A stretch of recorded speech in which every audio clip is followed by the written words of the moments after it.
গল্পের শুরু হয় একটি প্রাচীন কাহিনী শোনানোর মাধ্যমে। সেখানে বলা হয় হাজার হাজার বছর আগে ওসাইরিস নামের কিছু আগন্তুক মহাকাশ থেকে পৃথিবীতে আসতো। তারা মানুষকে জ্যোতির্বিদ্যা, স্থাপত্যবিদ্যা, সংস্কৃতি সহ আরও অনেক কিছু শিখিয়েছিল। কিন্তু এসবের বিনিময়ে তারা এই পৃথিবীটাকে নিজেদের দখলে নিতে চেয়েছিল। তারা চেয়েছিল পৃথিবীকে দখল করে মানুষদের তাদের গোলাম বানাতে। তবে সেই সময় মিশরের রাজা ফারাও এবং সূর্যদেবতা এসবের বিরুদ্ধে ছিলেন। দেখা যায় যখনই মহাকাশের তারাগুলো একটি বিশেষ আকারে সারিবদ্ধ হয়ে পিরামিডের উপরে অবস্থান করত, তখনই সেই ওসাইরিসরা পৃথিবীতে আসতো। মহাকাশ থেকে আসা একটি আলো সে পিরামিডে পড়তো, যার ফলে তারা পৃথিবীতে আসতে পারত। তবে ফারাও সূর্যদেবতার সাহায্য নিয়ে এই আলোকে লুকিয়ে ফেলেন, আর যারা ওসাইরিসদের পূজা করত তাদের বন্দী করে সেই পিরামিডের মধ্যে কবর দিয়ে দেয়। তবে দেখা যায় তাদের মধ্যে কিছু অনুসারী বেঁচে ছিল, আর তারা ওসাইরিসদের আত্মীয়দের আসার জন্য অপেক্ষা করছিল যাতে তারা প্রাণ বাঁচাতে পারে। তাদের মধ্যে এমনফুর নামের একজন রানী ছিলেন। একদিন সে একটি বাচ্চার জন্ম দেয় এবং তার সাথীদেরকে জানায় যে এই শিশুটি হলো ওসাইরিসদের শেষ উত্তরাধিকারী। সে তার লোকেদের বাচ্চাটিকে নিয়ে পালিয়ে যেতে বলে। সে আরও বলে এই বাচ্চাটি মারা গেলে ওসাইরিসদের বংশ চিরজীবনের জন্য শেষ হয়ে যাবে। এ কথা বলে সে নিজের প্রাণ ত্যাগ করে। এরপর মিশরের রাজা ফারাওকে দেখানো হয় যে কিনা এই ওসাইরিসদের একেবারে সহ্য করতে পারত না। সে এমনফুরকে একটি কফিনে বন্দী করে পিরামিডের ভিতরে রেখে দেয়। সে পিরামিডের ভেতরে যাওয়ার জন্য একটি দরজা ছিল। জানা যায় ওই দরজা দিয়ে শুধুমাত্র ওসাইরিসদের বংশধারায় প্রবেশ করতে পারবে। তবে সেটি তখনই সম্ভব যখন মহাকাশের সে নির্দিষ্ট তারাগুলো একই সরলরেখায় পিরামিডের উপরে পড়বে। এরপর ফারাও সে দরজায় একটি তালা লাগিয়ে দেয় এবং সেই তালার চাবিকে স্বর্গের চাবি বলে সম্বোধন করত। তবে একটা সময় সে চাবিটি কোথাও একটা হারিয়ে যায়। কাহিনীর শেষে জানানো হয় যদি কখনো আবারও ওসাইরিসরা ফিরে আসে তবে সবকিছু ধ্বংস হয়ে যাবে। তখন শুধুমাত্র তাদের অনুসারীরাই পৃথিবীতে বেঁচে থাকবে এবং ওসাইরিসকে নিজের দেবতা মেনে পূজা করবে। তবে ওসাইরিসদের শেষ বংশধারের খবর কেউই জানত না। এরপর দৃশ্যটি বর্তমানে ফিরে আসে। সেখানে কিছু প্রত্নতাত্ত্বিককে দেখা যায়। তারা মিশরে এসেছে সেই হারিয়ে যাওয়া পিরামিডটি খুঁজে বের করার জন্য। সেখানে আসা ম্যাক্স নামের একজন লোক তার অ্যাসিস্ট্যান্টকে জানায় যে আর মাত্র 7 দিন পর আবারও সে তারাগুলো সঠিকভাবে সারিবদ্ধ হয়ে একই সরলরেখায় আসবে। তবে তার আগে আমাদের সেই স্বর্গের চাবিটি যেভাবেই হোক খুঁজে বের করতে হবে। সে বিশ্বাস করে ওই পিরামিডের মধ্যে অনেক মূল্যবান ধন সম্পদ লুকিয়ে আছে। এর মধ্যে ম্যাক্সের কাছে একটি কল আসে। ম্যাক্স ফোনে কথা বলতে বলতে সামনের দিকে এগোতে থাকে। তখন পেছন থেকে একজন লোক এসে লুকিয়ে ম্যাক্সের লাঠিটি চুরি করে পালিয়ে যায়। এরপর পিটার নামের একজনকে দেখা যায়। অদ্ভুতভাবে সেই চোরটি এসে ম্যাক্সের লাঠিটি পিটারের হাতে তুলে দেয়। পিটার একটি পুরনো জিনিসের দোকানে ঢোকে এবং দোকানদারকে টাকা ভর্তি ব্যাগ দেখিয়ে সে স্বর্গের চাবিটি দিতে বলে। টাকা দেখে লোকটি নিজের লকেট থেকে স্বর্গের চাবি বের করে পিটারকে দিয়ে দেয়। বিনিময়ে পিটার তাকে ম্যাক্সের সেই লাঠিটি দিয়ে দেয়, যেটির বোতাম টিপলে ছুরি বেরিয়ে আসতো। সুযোগ বুঝে পিটার ওই দোকানদারকে মেরে স্বর্গের চাবি আর টাকার ব্যাগ নিয়ে সেখান থেকে চলে যায়। কিছুক্ষণ পর ম্যাক্স সেখানে পৌঁছায়। সে সেখানে দোকানদারকে মৃত অবস্থায় পড়ে থাকতে দেখতে পায়। এর মধ্যে পিটার ম্যাক্সকে ফোন করে জানায় যে স্বর্গের চাবি এখন আমার কাছে রয়েছে। সে আরও জানায় আমি ওই দোকানদারকে তোমার লাঠি দিয়ে খুন করেছি, আর ওটাতে এখন তোমার আঙুলের ছাপ রয়েছে। এসব বলে সে ম্যাক্সকে হুমকি দেয় যে ম্যাক্স যদি তাকে মিশনে না নেয় তবে সে এই প্রমাণ পুলিশের হাতে তুলে দেবে। নিজেকে বাঁচাতে ম্যাক্স পিটারের কথায় রাজি হয়ে যায়। এরপর ম্যাক্স কিলিয়ান নামের একটি মেয়ের সাথে যায় দেখা করতে। আসলে এই মেয়েটি মানুষের ভবিষ্যৎ দেখতে পারে। ম্যাক্স মেয়েটিকে জিজ্ঞেস করে সে কি তার মিশনে সফল হতে পারবে। মেয়েটি মাথা নেড়ে হ্যাঁ জানায়। তবে এখানে একটি দৃশ্য দেখা যায় যেখানে মেয়েটি ভীষণ ভয় পেয়ে গিয়েছিল। দেখা যায় ওসাইরিসটা আবারও জেগে উঠেছে, আর ম্যাক্সের অবস্থাও খুব করুণ। মেয়েটি সব বুঝলেও ম্যাক্সকে তখন কিছুই বলে না। পরদিন ম্যাক্স সরাসরি একজন প্রফেসর ও তার অ্যাসিস্ট্যান্ট অ্যাডোলার সাথে দেখা করে। জানা যায় এই প্রফেসর ম্যাক্সের একজন ভালো বন্ধু। সে ম্যাক্সকে পিরামিড দেখিয়ে বলে গতকাল রাতের ঝড়ের কারণে পিরামিডটি বালুর নিচ থেকে বেরিয়ে এসেছে। এটা দেখে ম্যাক্স খুব খুশি হয়। সে ভেতরে থাকা গুপ্তধন খোঁজার জন্য প্রফেসরকে ভেতরে যাওয়ার রাস্তা খুঁজতে বলে। প্রফেসর জানায় তারা কাজ শুরু করে দিয়েছে। ম্যাক্স আরও বলে আমাদের সহকারী সারাকে লন্ডন থেকে আসতে বলো, সেও আমাদের এই মিশনে সাহায্য করতে পারবে। এ কথা বলে ম্যাক্স সেখান থেকে চলে যায়। এরপর রাতে দেখা যায় প্রফেসর পিরামিডে ঢোকার রাস্তা খুঁজছেন, কিন্তু তিনি একটু অসুস্থ বোধ করছিল। অ্যাডোলার এটি বুঝতে পেরে তাকে বাসায় গিয়ে বিশ্রাম নিতে বলে এবং তাকে বাড়িতে পৌঁছে দেয়। বাসায় গিয়ে সে প্রফেসরকে জিজ্ঞেস করে তাদের কি এই মিশন এগিয়ে নিয়ে যাওয়া উচিত। প্রফেসর জানায় এটা সঠিক সময় নয়, আমাদের তখনই যেতে হবে যখন পিরামিডের উপর তারাগুলো সারিবদ্ধ হয়ে সরলরেখায় তৈরি করবে। তাই এখন তাড়াহুড়ো না করে সঠিক সময়ের জন্য অপেক্ষা করতে হবে। পরদিন সকালে অ্যাডোলার প্রফেসরের সাথে দেখা করতে তার বাড়িতে আসে, কিন্তু সে দেখতে পায় তার শরীরের অবস্থা আরো বেশি খারাপ হয়ে গেছে। প্রফেসর তাকে জানায় তিনি হয়তো আর এই মিশনে থাকতে পারবেন না। তিনি তার পরিবর্তে অ্যাডোলারকে এই মিশনে যাওয়ার জন্য বলেন। তিনি আরো বলেন, আমি সারা বছর ধরে তোমাকে সবকিছু এ কারণেই শিখিয়েছি যাতে তুমি একা সবকিছু সামলাতে পারো। প্রফেসরের কথা শুনে সে আর না করতে পারে না। এদিকে সারা লন্ডন থেকে সরাসরি এসে ম্যাক্সের সাথে দেখা করে। জানা যায় সারার মা অনেক আগেই মারা গিয়েছে, কিন্তু সে এখনো জানে না কিভাবে তার মায়ের মৃত্যু হয়েছিল। সারা ম্যাক্সকে জিজ্ঞেস করে তার মাকে কারা এবং কেন মেরেছিল। এরপর সে প্রফেসরের সাথে দেখা করতে চলে আসে, কিন্তু অ্যাডোলার জানায় সে এখন অনেক অসুস্থ, তাই তার পরিবর্তে এখন তাকেই এই মিশনে কাজ করতে বলেছে। এসব শুনে সারা অ্যাডোলাকে বলে, আমাদের এই মিশনে একজন দক্ষ লোকের প্রয়োজন, কিন্তু আমার মনে হচ্ছে না যে তুমি এই বিষয়ে বেশি কিছু পারো। সারার কথাবার্তায় অ্যাডোলারের মন খারাপ হয়ে যায়। সারা সেখান থেকে ম্যাক্সের কাছে যায় এবং জানায় প্রফেসর তাদের মিশনে থাকতে পারছেন না, কারণ তিনি হাসপাতালে ভর্তি। সে আরও জানায় প্রফেসরের বদলে অ্যাডোলার এসেছিল, কিন্তু সারা তাকে অপমান করে তাড়িয়ে দিয়েছে। তখন ম্যাক্স রেগে গিয়ে সারাকে বলে, এখনই অ্যাডোলার কাছে গিয়ে ক্ষমা চাও এবং তাকে মিশনে আসার জন্য অনুরোধ করো, কারণ অ্যাডোলারকে তাদের খুবই দরকার। সবার অনুরোধে অ্যাডোলার শেষ পর্যন্ত মিশনে যোগ দিতে রাজি হয়। এরপর সে সবার সাথে এসে দেখা করে। সেখানে পুরনো জিনিসপত্র চেনার জন্য একজন বিশেষজ্ঞ উপস্থিত হন, আর তার নাম হলো রোহিত। সে ভারত থেকে এসেছে। সেও এখন এই মিশনে যোগ দেয়। এরপর তারা সবাই মিলে সেই পিরামিডের কাছে চলে আসে। তাদের প্রথম কাজ অনুযায়ী সেই দরজাটি খোঁজার জন্য একজন স্থানীয় লোক, একজন শাহী ও কিছু সেনাদের পাঠানো হয়। সবাই মিলে সেই দিনটির অপেক্ষা করতে থাকে যখন তারাগুলো পিরামিডের উপর সরলরেখায় অবস্থান করবে। তারা সবাই সেখানে তাঁবু খাটিয়ে অপেক্ষা করতে থাকে। দেখা যায় পরদিনই সেই কাঙ্ক্ষিত দিন। সকাল হতেই সবাই পিরামিডের কাছে চলে আসে। সেখানে অ্যাডোলার সবাইকে একটি সতর্কবার্তা পড়ে শোনায়। সে জানায় এই পিরামিডে যারাই ঢুকবে তার আর কেউ ফিরে আসতে পারবে না, তবে ওসাইরিসের বংশধররাই শুধু ভেতরে প্রবেশ করতে পারবে। এসব শুনে ম্যাক্স বলে ওঠে, এসব বাজে কথা, মানুষকে ভয় দেখানোর জন্য এসব রটানো হয়েছে, তুমি এখন এসব বাদ দাও। এরপর সবাই তার কথা না মেনে ভেতরে ঢুকে পড়ে।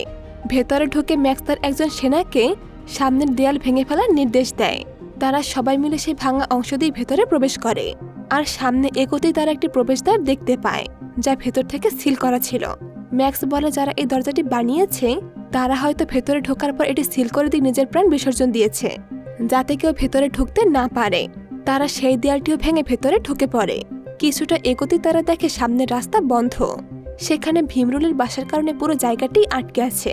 ম্যাক্স সেনাদের সেগুলো ভাঙতে বললে সেখান থেকে ঝাঁকে ঝাঁকে ভীমরুল বেরিয়ে তাদের উপরে আক্রমণ করে। ভয়ে সবাই সেখান থেকে পালাতে শুরু করে। যে সেনাটি ভীমরুলের বাসা ভাঙতে গিয়েছিল তাকে অনেকগুলো ভীমরুল কামড়ে সেখানে মেরে ফেলে। এর মধ্যে আদমা নামের একজন সেনা ফায়ারগানের সাহায্যে ভীমরুলগুলোকে পুড়িয়ে মারতে শুরু করে, ফলে সেখানে বাকিদের প্রাণ বেঁচে যায়। এরপর তারা সামনে এগোতে শুরু করলে ম্যাক্স সবাইকে সাবধান করে, কারণ রাস্তায় অনেক ফাঁদ পাতা ছিল। সামনে তারা একটি সোনার মূর্তি দেখতে পায়। পিটার সেটি হাতে তুলতেই দেখা যায় যে রাস্তা দিয়ে তারা এসেছিল সেখানে একটি বড় পাথর পড়ে যায়।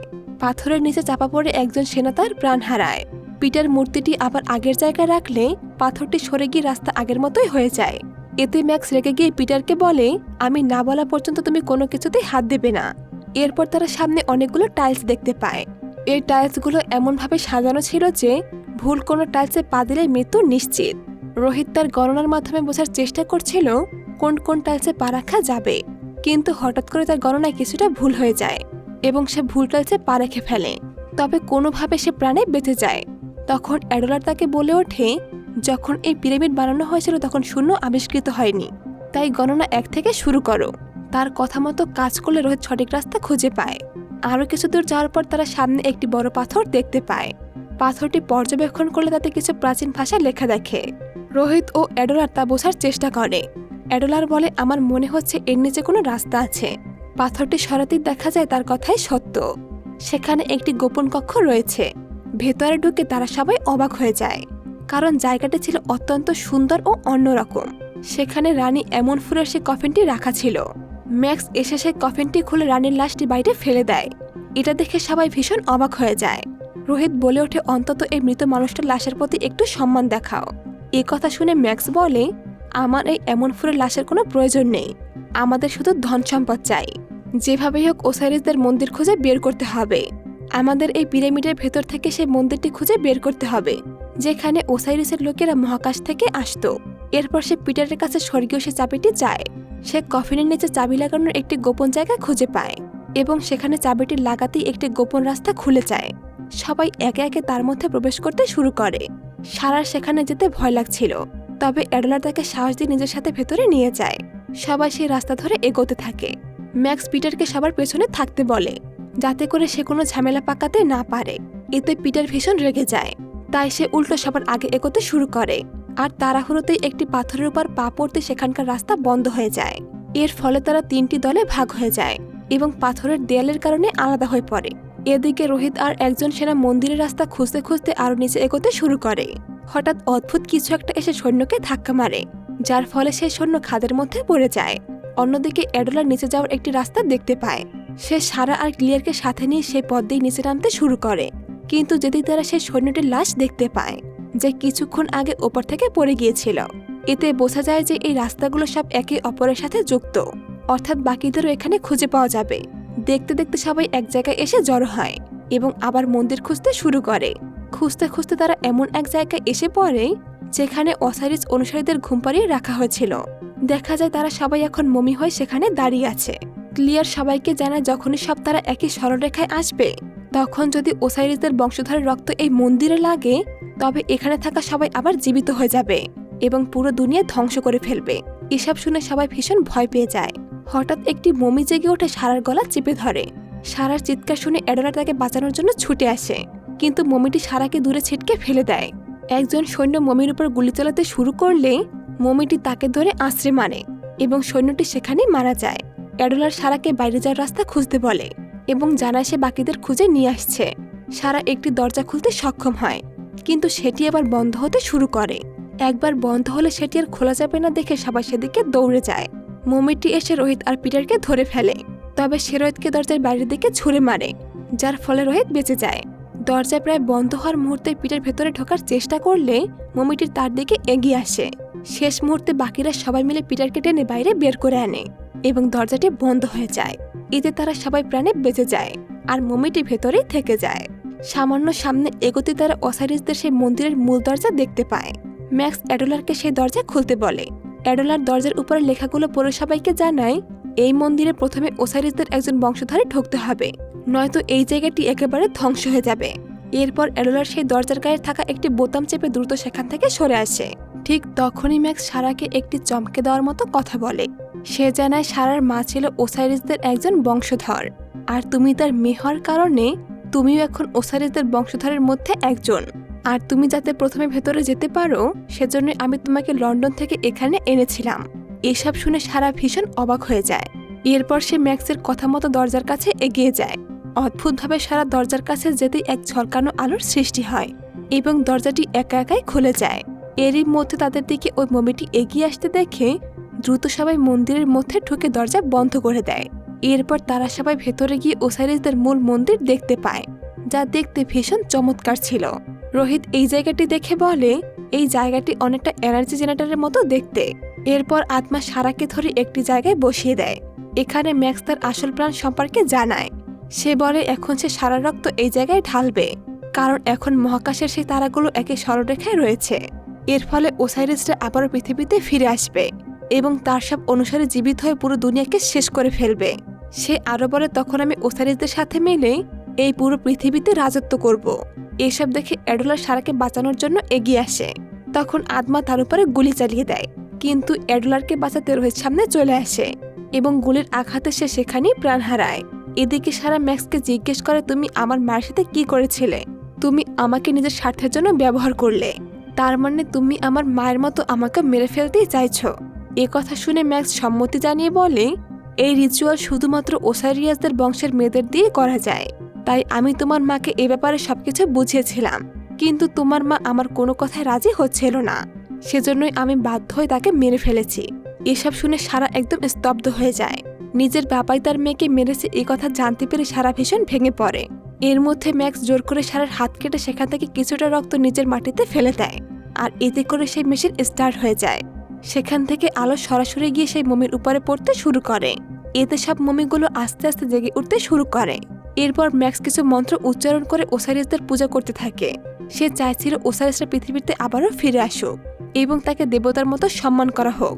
ম্যাক্স এতদিন ধরে এটাই চেয়েছিল, কিন্তু ম্যাক্সের এই স্বপ্ন পূরণ হওয়ার আগেই অ্যাডোলার এসে আত্মার হাত থেকে সারাকে বাঁচিয়ে নেয়।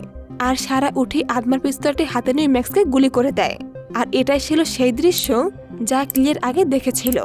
এতে করে সব ধরনের অলৌকিক প্রতিক্রিয়া বন্ধ হয়ে যায় এবং ওসাইরিয়াসের অনুসারীদের জেগে ওঠার প্রতিক্রিয়াও থেমে যায়। মুহূর্তের মধ্যে পুরো পিরামিড ভাঙতে শুরু করে। তারা সেখান থেকে বাঁচার জন্য পালাতে থাকে আর কোনোভাবে নিজেদের প্রাণ বাঁচিয়ে সেখান থেকে বাইরে বেরিয়ে আসতে সফল হয়। ততক্ষণে প্রফেসরও সেখানে হাজির হয়ে গিয়েছিলেন। তবে ঠিক তখনই ক্লিয়ার আরও একটি দৃশ্য দেখতে পায়, যেখানে ওসাইরিয়াসরা পৃথিবীতে ফিরে এসেছে। এদিকে দেখা যায় যে ওই পিরামিড থেকে একটি ভ্রমর বাইরে বেরিয়ে এসেছে, যার মানে হলো ওসাইরিস আসার সব প্রস্তুতি নেওয়া হয়ে গেছে। আর এমন একটি রহস্যময় ও টানটান উত্তেজনার দৃশ্যের সাথে এই মুভিটি এখানে শেষ হয়ে যায়। তো বন্ধুরা, কেমন লাগলো আজকের এই মুভিটি তা কমেন্ট করে জানিয়ে যাবেন। আর এমন সুন্দর সুন্দর আরও ভিডিও দেখতে আমার চ্যানেলটি অবশ্যই সাবস্ক্রাইব করে দেবেন। ফিরে আসবো আবারও কোনো ভিডিও নিয়ে। ততক্ষণ ভালো থাকবেন, সুস্থ থাকবেন। খোদা হাফেজ।